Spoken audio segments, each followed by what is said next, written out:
Sudarlun tim SAR bersama relawan PMI dan RAPI mengevakuasi turis asal Argentina Lucia 31 tahun setelah kritis akibat terkena baling-baling bot wisata ketika melakukan snorkeling di kawasan pantai Iboy dan Pulau Rubiah Sabang Sabtu siang.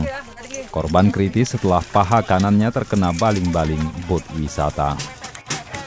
Kejadian berawal saat korban bersama teman laki-lakinya sedang melakukan snorkeling, hendak naik ke permukaan air dan bot melintas di atasnya. Seketika kepala korban terkena badan kapal dan kaki kanan korban disambar baling-baling bot tersebut. Dia lagi snorkeling. Kapan, Bu? Jam 1. Warga mana itu, Bu? Warga negara Amerika. Amerika, Bu ya?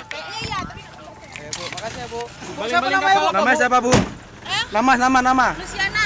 Nama pasien tuh Nama, Lucia. nama Ibu? Luciana udah, Bang. Luciana. Nah, pasien itu, Bu. Oh, pasien. Lucia 31. Lucia. Lucia 31 tahun. Dia bersama. Lucia 31 tahun. Nama Ibu? Luciana. Warga mana, Bu? Ya. Warga mana? Kayaknya Amerika.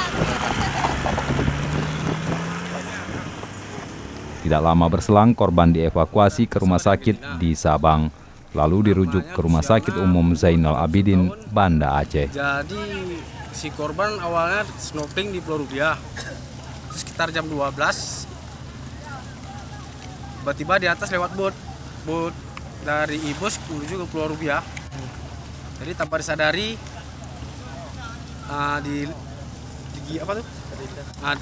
terlindas lah kepala ada nih, bagian kepalanya sama propeller bot.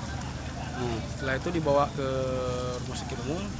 Dari rumah sakit umum kita rujuk ke Banda Aceh. Dari Banda Aceh, Hari Mahardika, Serambi On TV.